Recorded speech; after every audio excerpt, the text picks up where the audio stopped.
फिर से परिभाषा समझिए कि जब कोई वस्तु किसी दूसरी वस्तु की सतह पर फिसलने का प्रयास करे परंतु फिसले ना, तो इनके बीच जो बल कार्य करेगा घर्षण, जो घर्षण बल कार्य करेगा वो कौन सा घर्षण बल होगा?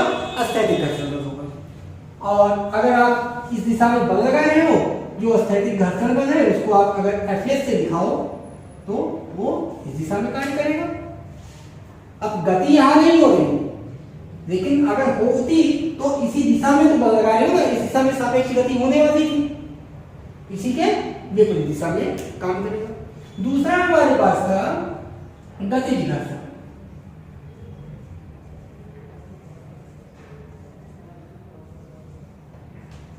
इसको अब सपोज करो कि आप इस पर बल का मान बढ़ाते गए, एक समय ऐसा आएगा कि जब ये गति की अवस्था में आ जाए। बात को समझिएगा, आप बल का मान इस पर रखा हुआ है, जैसे यही मेरे पास मार्कर ही रखा हुआ है ना, इस पर मैं बल लगा रहा हूँ, नहीं कुछ हो रहा है, लेकिन ऐसा एक कंडीशन आएगा कभी गति करने लगा, तो इस मार्कर और मेरी हथेली के बीच में जो घर्षण बल काम कर रहा है वो इस वक्त क्या होगा? गतिज घर्षण बल होगा। तो आप परिभाषा बनाओ कि जब कोई वस्तु किसी दूसरी वस्तु की सतह पर फिसलती है, क्या करती है? फिसल रही होती है, तो उसके संपर्क सतहों के बीच जो भी घर्षण बल कार्य करता है उसको आप कौन सा घर्षण कहते हो? गतिज घर्षण कहते हो।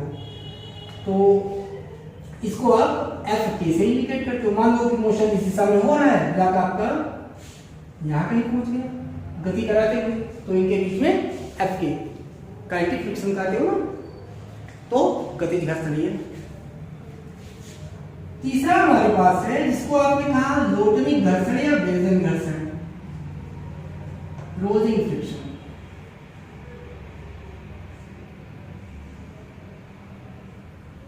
इसमें क्या करते हो? आप सपोज करो कि कोई एक पहिया आपके पास है, या कोई बेल्जन टाइप का कोई पहिया आपके पास है, या इस तरह का कोई बेल्जन आपके पास है।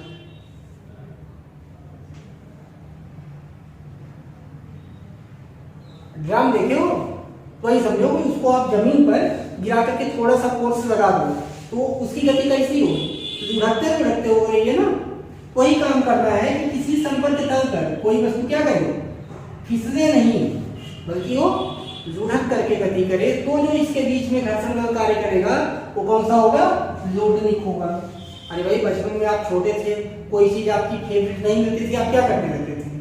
जमीन पर लेट जाते थे, एक बार इधर पलटी मारते थे, एक बार इधर मारते थे, लेटना शुरू करते थे ना, तो वही लोटनिक गति है आपकी, जो रोल करते हुए आप चलते हो। इसका नाम ही रोलिंग फ्रिक्शन है। जैसे आप इसको और अच्छे समझिए, आप कहिएगा कि यदि कोई पहिया या बेलन किसी दृढ़ समतल पर बिना फिसले लुढ़कता है, लुढ़कने वाली वस्तु और समतल के बीच में जो घर्षण बल कार्य करता है उसको हम लोटनिक घर्षण कहते हैं। दिक्कत कोई?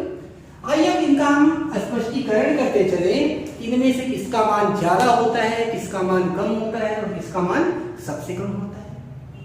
आप मानिएगा कि एक क्षैतिज समतल है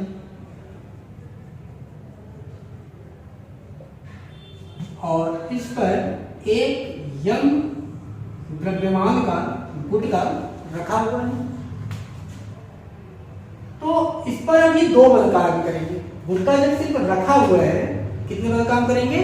दो बल काम करेंगे। एक तो इसका भार, द्रव्यमान कितना आपने माना था m, तो भार कितना हो जाएगा? mg हो जाएगा, जो नीचे की तरफ कार्य करेगा, और इसी के ऊपर अभिलंब प्रतिक्रिया बल r काम करेगा। ध्यान दीजिए, क्षैतिज पर जब गुटका रखे थे इस पर दो बल काम करेगा, एक तो इसका भार नीचे की तरफ और एक इसका लंब प्रतिक्रिया बल ऊपर की तरफ काम करेगा। क्योंकि ये गुटका भी संतुलन में है, कोई गति नहीं हो रही है ना, तो जब कोई गति नहीं हो रही, संतुलन में है, तो इस पर कार्य करने वाले सभी बलों का परिणामी कितना होगा? शून्य होगा। यानी कि आप कह सकते हो r minus mg is equal 0। क्यों ये? क्योंकि r अगर इसके मध्य बिंदु से आप लो, यहाँ पर इसका समस्त द्रव्यमान नहीं, इसके केंद्र पर ही होगा, इससे नीचे की तरफ दृष्टि है और ये इससे ऊपर की तरफ दृष्टि है। इस तरह से चिन्हों को आपने r को प्लस में रखा है और नीचे की तरफ इसका जो भार का एलिमेंट है उसको आपने माइनस में रखा हुआ है, तो दोनों का योग कितना आएगा, 0 होगा। या इसी को आप लिख सकते हो R = mg। दिक्कत कोई भी है? अब आप मानिएगा कि इसी गुटके पर इस दिशा में F बल लगा करके क्षैतिज बल को धीरे धीरे बढ़ाया जा रहा है। तो जब क्षैतिज बल इस दिशा में लगा रहे हो, इस पर अभी कौन सा बल काम करेगा, दूसरा इसके अपोज में घर्षण बल काम करेगा, क्योंकि गुटका अभी भी स्थिर अवस्था में है। इस कारण जो घर्षण बल इसकी सापेक्ष गति का विरोध करेगा उसको आप क्या मानोगे, Fs, F स्टैटिक, अस्थैतिक घर्षण बल। क्यों? क्योंकि गुटका अभी इसमें है, स्थिर अवस्था में है। या आप यहां से भी अभी कह सकते हो अस्थैतिक घर्षण बल के लिए कि F माइनस Fs = 0। क्यों भी? क्योंकि गुटका अभी गति नहीं कर रहा है ना, तो जितना बल आपने इधर लगाया उतना ही घर्षण बल भी उसके अपोज में काम कर रहा है। या यहां से आप लिख सकते हो F = Fs। अब देखो, अगर मैं मानूं ये गुटके पर मैं 5 न्यूटन का बल लगा दूं, ये गुटका किसमें आ जाएगा, गति की अवस्था में आ जाएगा। मैं ऐसा मान रहा हूं, जरूरी नहीं 5 पर काम करेगा। अब अगर 1 न्यूटन का बल लगा रहे हो तो अस्थैतिक घर्षण बल का मान 1 न्यूटन हो जाएगा। 2 न्यूटन लगा रहे हो तो 2 न्यूटन हो जाएगा। 3 न्यूटन, 4 न्यूटन, एटलीस्ट 4 अगर 5 पर गति कर रहा था 4.99 न्यूटन तक जितने भी बल आप लगा रहे हो, हर कंडीशन में उतना ही मान अपने आप को समायोजित करके कौन करेगा, अस्थैतिक घर्षण बल करेगा। इससे क्या चीज क्लियर हुई हमारी आपकी, यह जो अस्थैतिक घर्षण बल है यह कैसा है, स्वतः समायोज्य बल है, परंतु एक निश्चित सीमा के बाद इसका मान समायोजित नहीं होगा और उस जो निश्चित सीमा है यानी कि सीमांत अस्थैतिक घर्षण बल का जो अधिकतम मान है उसी को आप क्या कहते हो, सीमांत घर्षण कहते हो, सीमांत घर्षण। और इसको आप इंडिकेट करोगे लिंकिंग फ्रिक्शन, इंडिकेट किससे करोगे, F से। तो सीमांत घर्षण है क्या, अस्थैतिक घर्षण बल का अधिकतम मान है जिसके आगे इसका मान स्वतः समायोज्य नहीं होगा। तो आप इसी को किसके बराबर लिख सकते हो, Fs मैक्स के बराबर लिख सकते हो। यहां से एक चीज समझ में हमें आ रही है, अगर आरोपित बल का मान इस मान के बराबर है या तो इस मान से कम है, तब तक गुटका आपका क्या होगा, स्थिर अवस्था में रहेगा, गति नहीं करेगा। लेकिन जैसे ही इस मान से थोड़ा सा भी आपने बल बढ़ाया तो गुटका आपका किस अवस्था में आ जाएगा, गति की अवस्था में आ जाएगा। तो आप यहां लिखिएगा if F is less than or equal to FL या Fs max, तब गुटका आपका क्या होगा, स्थिर अवस्था में रहेगा।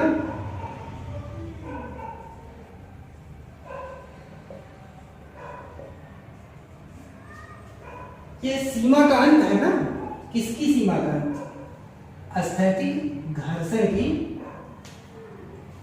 यानी कि इसके बाद गुटका किस में आ जाएगा, गति की अवस्था में आ जाएगा। और इसी को आप जो है लिंकिंग फ्रिक्शन कहने वाले हैं।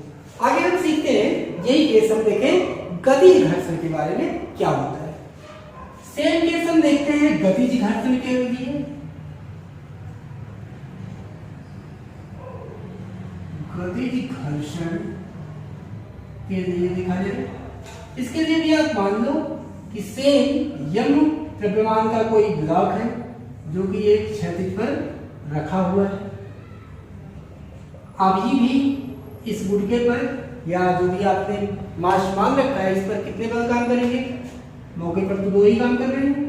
एक तो इसका भार है नीचे की तरफ, लंब प्रतिक्रिया बल ऊपर की तरफ। मान लिया आपने कि यह बल लगा करके गुटके को गति कराई जा रही है और इस गुटके और संपर्क तल के बीच जो लगने वाला घर्षण बल है गति क्योंकि इस दिशा में करा रहे थे, इसकी विपरीत दिशा में गतिज घर्षण बल F के। सारा कुछ जैसे आपने पीछे किया है वही काम यहाँ करते चलिए, तो आपको मिलेगा कि अगर इस बल का मान Fs से बड़ा हो जाता, पीछे जो अभी भूतका जब तक स्थिर था तब तक कौन सा बल लग रहा है, स्थैतिक घर्षण लग रहा था। अगर इस F का मान Fs से बड़ा हो जाए, यानी कि F is greater than Fs या Fs मैक्स इसको कह दो, या एक ही बात है, F is greater than Fl, तो इस समय गुटका क्या करेगा, ये गति की अवस्था में आ जाएगा। और अब मानिएगा कि जब ये गुटका गति की अवस्था में आ गया तब इसके सतह के बीच में लगने वाला जो घर्षण बल है, गतिज घर्षण, वो F के है। ठीक है, तो जैसे ही F का मान Fl या Fs मैक्स से बड़ा होगा तो गुटका किस अवस्था में आ जाएगा, गति की अवस्था में आ जाएगा। एक चीज और, प्रयोगों द्वारा देखा गया कि जो गतिज घर्षण है इसका मान स्थैतिक घर्षण की अपेक्षा कुछ कम होता है, यानी कि F के का मान छोटा होगा किससे, Fs के मान से, या Fs मैक्स ले हो ना, या Fk is less than Fl। ये कैसे हम मानें, ये कहाँ हमको देखने को मिलता है, जैसे साइकिल आपकी, आप साइकिल चलाते हो तो ये पहली पैडल आप मारते हो, उसमें आपको ज्यादा बल लगाना पड़ता है, लेकिन एक बार अगर गति की अवस्था में साइकिल आपकी आ गई तो आपको बल कुछ कम ही लगाना पड़ता है। ऐसा नहीं किए हो तो महसूस करना है, ये होता है कि गति घर्षण का मान स्थैतिक घर्षण बल से कुछ कम होता है, या दूसरे शब्दों में कि स्थैतिक घर्षण बल का मान गतिज घर्षण की अपेक्षा ज्यादा होता है। दिक्कत कोई? आइए हम घर्षण का कारण क्या होता है, इसके कारणों के बारे में चर्चा करते हैं। अगली चर्चा हमको करनी है घर्षण के कारण की। तो घर्षण के कारण में बच्चों दो मत हैं, एक तो प्राचीन और एक आधुनिक मत। हम प्राचीन मत की बात करते हैं, इसका घर्षण के कारण का ओल्ड व्यू क्या कहता है। हम मानते हैं कि जैसे कोई वस्तु A है, वस्तु B पर रखी हुई है, यह मत कहता है कि जो वस्तु आपको स्मूथ दिख रही है सतह, ये वास्तव में स्मूथ नहीं है। आप किसी साधारण आंख से इसको देख रहे हो, साधारण आंख से देखने आपको ये सतह स्मूथ ही दिख रही है, लेकिन वास्तव में जब यही कह रहा है मत कि जब शक्तिशाली सूक्ष्मदर्शी से देखते हो,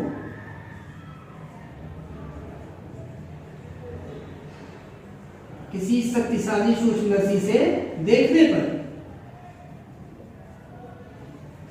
जब आप इसी सरफेस को किसी शक्तिशाली सूक्ष्मदर्शी से देखते हो तो इनमें प्रोजेक्शन के कारण और गड्ढों के कारण ये सतह चिकनी ना होकर के कैसी होती, इरेगुलर होती है, अनियमित होती है।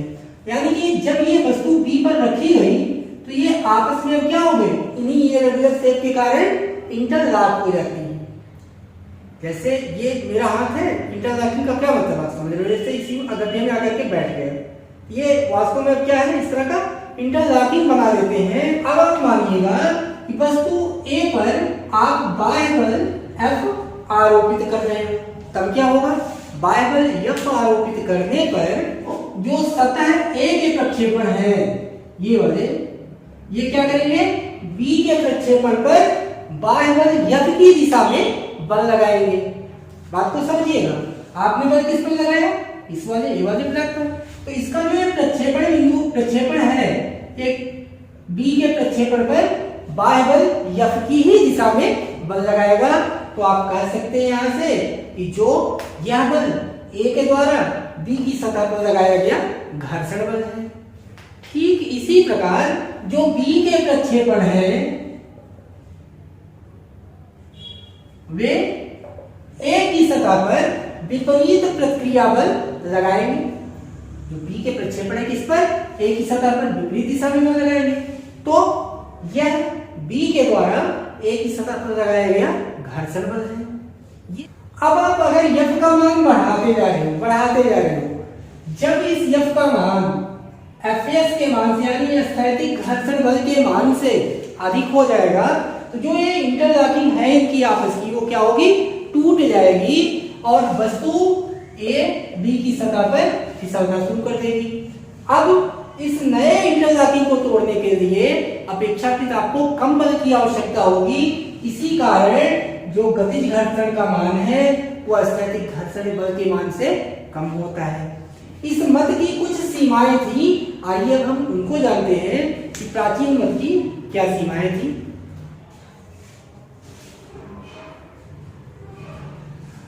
प्राचीन मत की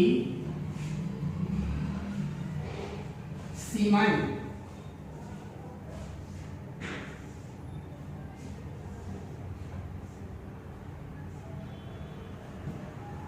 इस मत की क्या सीमाएं थी, वो जल्दी से जान लेते हैं 2 मिनट में। ये मत कहता था कि जितना अधिक पृष्ठ का क्षेत्रफल होगा या संपर्क तल का क्षेत्रफल होगा उसमें गुथन भी, इंटरलॉकिंग भी उतनी ही ज्यादा होगी, अर्थात उतना ही ज्यादा स्थैतिक अथवा गतिज घर्षण बल का मान होगा। लेकिन बाद में प्रयोगों द्वारा देखा गया कि घर्षण बल का मान क्षेत्रफल पर निर्भर नहीं करता, बल्कि किस पर निर्भर करता है, सतह की प्रकृति पर निर्भर करता है, उसके चिकनेपन या उसकी खुरदरेपन पर निर्भर करता है, क्षेत्रफल पर निर्भर नहीं करता। यदि संपर्क सतह अत्यधिक चिकनी कर दी जाए तो घर्षण बल नगण्य हो जाना चाहिए, लेकिन वास्तव में ऐसा नहीं होता है, बल नगण्य नहीं हो पाता है, बल्कि बहुत अधिक चिकना कर देने पर सतह फिर भी इसमें घर्षण बल पर्याप्त मात्रा में पाया जाता है। आइए हम आधुनिक मत की बात करते हैं कि आधुनिक मत घर्षण के किस कारण की तरफ इंडिकेट करता है। घर्षण के कारण के बारे में जो हमारा आधुनिक मत है वो कहता है कि दो संपर्क सतहों के बीच उत्पन्न घर्षण बल सतहों के अणुओं और परमाणुओं के मध्य लगने वाले विद्युत चुंबकीय बल से उत्पन्न होता है। जैसे कोई भी अभी पीछे आपने माना कि एक 2 ब्लॉक था, वो देखने में कैसा आपको दिख रहा था, स्मूथ दिख रहा था, लेकिन वास्तव में स्मूथ वो नहीं होता है। तो इसकी जो इरेगुलर शेप और साइज रहती है तो उसका वास्तविक जो संपर्क क्षेत्रफल होता है वो बहुत ही कम होता है। जैसे आप इसको जूम करके देखेंगे तो इस बॉडी का सिर्फ इतना पार्ट इससे टच कर रहा है, इतनी दूर में यहाँ टच कर रहा है। तो संपर्क क्षेत्र, वास्तविक जो संपर्क क्षेत्रफल होता है वो कुल क्षेत्रफल की अपेक्षा बहुत ही कम होता है, बात को समझिएगा। और अब यहाँ पर उत्पन्न जो अणुओं और परमाणुओं के बीच आकर्षण बल होता है वो मिलकर के क्या बना लेते हैं, बंध बना लेते हैं, बॉन्ड बना लेते हैं, जो कि इसके फिसलने का विरोध करते हैं। आप इस पर अगर यफ बल अप्लाई कर रहे हो तो जब तक इस यफ बल का मान स्थैतिक घर्षण बल एफएस के मान से कम होगा तब तक ये इसको अपने ऊपर फिसलने नहीं देगी। लेकिन जैसे जैसे आप एफ का मान बढ़ाते जा रहे हो, एफएस के मान से एफ का मान ज्यादा हुआ तो ये बॉन्ड आपस में टूट जाते हैं और वस्तु तब आपकी सतह ही पर फिसलना शुरू कर देती है। और इसमें बनते क्यों हैं? क्योंकि जो वास्तविक संपर्क बिंदु है यहाँ पर अणुओं और परमाणुओं की जो दूरी है वो बहुत ही कम हो जाती है, जिस कारण ये बॉन्ड बन जाते हैं। आइए हम घर्षण के नियमों की चर्चा करते हैं कि जब कोई वस्तु किसी दूसरी वस्तु की सतह पर फिसलती है अथवा फिसलने का प्रयास करती है तो वह किन नियमों का पालन करती है। सबसे पहली चर्चा तो हम करेंगे स्थैतिक घर्षण के नियम की। इसकी स्थैतिक घर्षण के नियम, इसमें पहला पॉइंट है कि जो स्थैतिक घर्षण बल है, जो या कह सकते हैं इसका अधिकतम मान, सीमांत घर्षण बल का लीजिए या स्थैतिक घर्षण का अधिकतम मान अभिलंब प्रतिक्रिया बल आर के अंतर्मानुपाती होता है। अर्थात एफएस मैक्स आप कर लीजिए, ये किसके प्रोपोर्शनल है, आर के प्रोपोर्शनल। या यही चीज आप कह सकते हो एफ एल प्रोपोर्शनल आर के, क्योंकि बात तो की चाहे आपको अधिकतम स्थैतिक घर्षण बल की बात करो चाहे सीमांत घर्षण, दोनों एक ही है। तो आपने पीछे पढ़ रखा है कि अगर ये प्रोपोर्शनलिटी हटाओ तो ये कांस्टेंट आता है, यहां आ जाएगा F S max is equal mu H R या F L is equal mu S R. ये बेटा म्यू एस क्या है यहाँ पर, ये स्थैतिक घर्षण गुणांक है, स्थैतिक घर्षण गुणांक। दिक्कत कोई? दूसरा पॉइंट इसमें है समांत घर्षण बल संपर्क तल के समांतर उस दिशा में कार्य करेगा जिसमें कि यह उसके फिसलने का विरोध कर सके।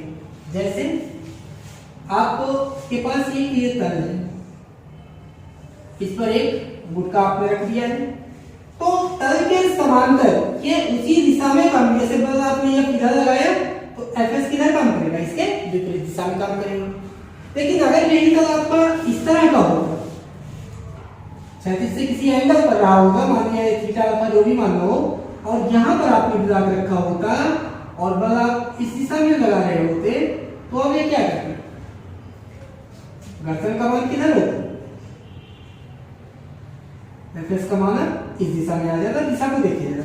तो हमेशा ये स्वयं को उस दिशा में करने का प्रयास करती है क्षैतिज के समांतर, जिससे कि उसके फिसलने का विरोध कर सके। तीसरा पॉइंट इसमें है कि सीमांत घर्षण का मान सतहों के क्षेत्रफल, आकृति या आकार पर निर्भर नहीं करता, यह तल की प्रकृति पर निर्भर करता है कि वह तल कितना खुरदरा है या कितना चिकना है। इसी प्रकार हम आते हैं गतिज घर्षण के नियम पर। जैसे आपने अभी पीछे कहा कि स्थैतिक घर्षण बल का मान अभिनय प्रतिक्रिया बल के अनुक्रमानुपाती होता है, ठीक उसी प्रकार गतिज घर्षण बल एफ के का मान एफ के अभिनय प्रतिक्रिया बल आर के भी समानुपाती होता है। तो ये प्रोपोर्शनलिटी यहां से हटाओ तो आपको मिलेगा एफ के बराबर म्यू के आर। अब ये बेटा म्यू के क्या है यहाँ पर, ये गतिज घर्षण गुणांक है,